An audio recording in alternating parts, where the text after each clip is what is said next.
I'll start somewhere fucked because it ends that way. 3 weeks before me and Unit 504, there's a murder down the street a few blocks away. A woman, a student I think, gets stabbed a dozen or so times walking home drunk from a party. It's horrendous. The guy, the fuck that killed her, stabs her so hard at one point that the knife blade breaks from the handle. He did other things too, but the news doesn't spend a lot of time talking about stuff like that. I didn't know her, but my mom pretends like she might as well be my bestie, a near miss for me. She was a student just like you, she says.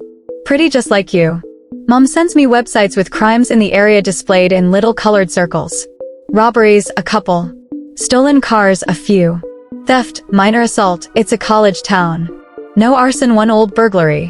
The website hasn't yet included the murder and the other thing. Rape. It felt weird to pretend like that was a secret. It happened. The guy that did it can fucking rot. My mom tells me that the neighborhood isn't safe. Okay. But it's cheap enough and I get a job at the college bookstore which doesn't pay enough for me to live in some magical fucking place where crime doesn't happen. And yes, I am unsettled and feel more vulnerable for being a woman, and isn't that always the way of it? There's nothing safe.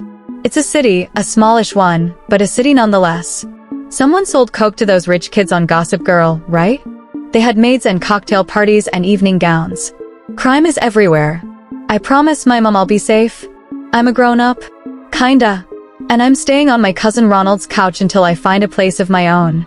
This is not ideal. His wife is really into trying to get pregnant and they have thin walls and she is very loud, very theatrical. It takes me 2 weeks online to find an apartment in a 7-story building with an elevator, which is strangely thrilling.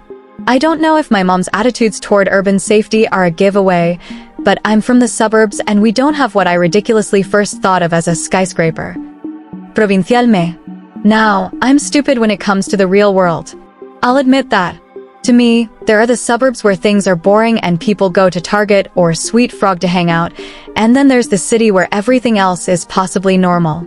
The apartment is therefore possibly normal. It's on the 5th floor in the corner of the building and it's fully furnished-ish.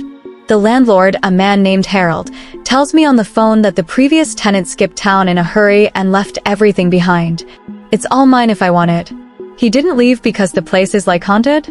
I ask, chuckling just a bit because of course it's not. Dead fucking air. He had a TV, Harold says finally. A Samsung, very big. Oh, cool. Samsungs are nice, I respond, as if that were in any way what was really on my mind. Harold murmurs something. He has a bit of an accent, not foreign, I don't think, but distinct. He says, people, with an R in the middle, almost like, purple. I agree to meet him the next day at the building. Harold is some age where his hair is half gray and very thin. He has a paunch, has yellow suspenders that are meant to look like measuring tape. He has adult braces, top and bottom, that he tries to cover with his lips when he talks. He shuffles toward the elevator and I hope that he can't tell that I feel kinda sorry for him. I imagine him as a child as he hits the 5 button. He didn't see himself doing this I bet, looking like this, getting old and staying awkward. He frowns droopily until we get to the door to Unit 504.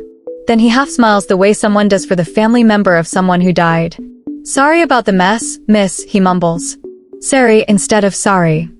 The place really isn't that messy. It's a guy's apartment, clearly. Bare windows, postage, praktiker. There's a fleece blanket half on the sofa half on the floor, a few plates in the sink, the bathroom is tidy. In the living room there's a shallow nook with a drop cloth and a roll of blue tape and a paint can on the floor. The color of the nook is whiter than the other walls. It looks like a newly capped tooth. Vet paint, Harold Varns. Don't touch it yet. He gestures to his jeans, the smudges of white. No problem. Thanks for the heads up, Harry. I ask if he's planning on painting every wall. No. Why the nook then? He chews his lip, fiddles with his suspenders. He doesn't make eye contact as he tells me that there was graffiti on the wall from the previous tenant.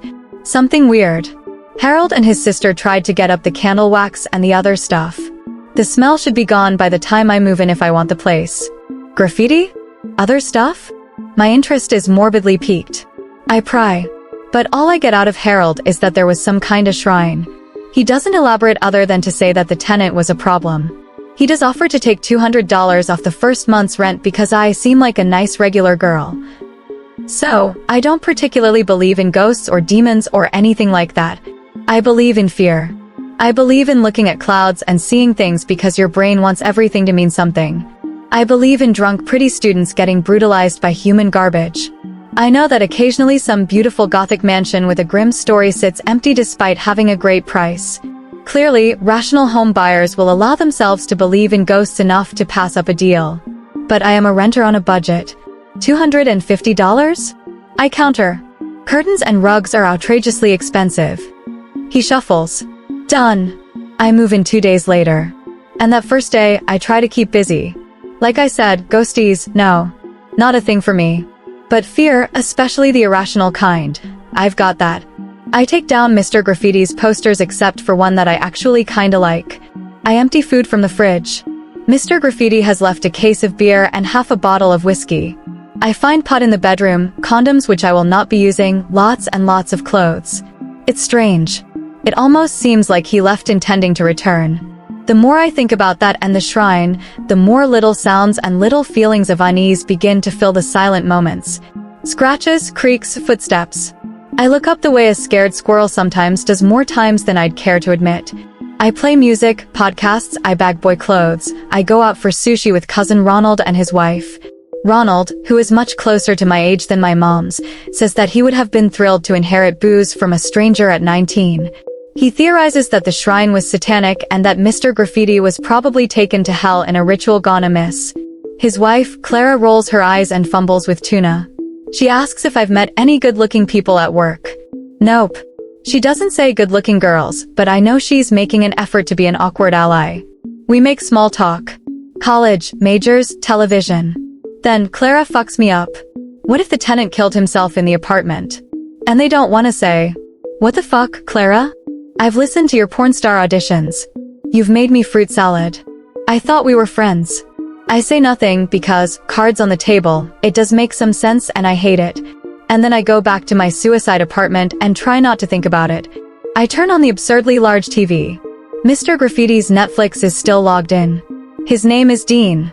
Dean loves foreign movies apparently. He likes sci-fi and cooking shows.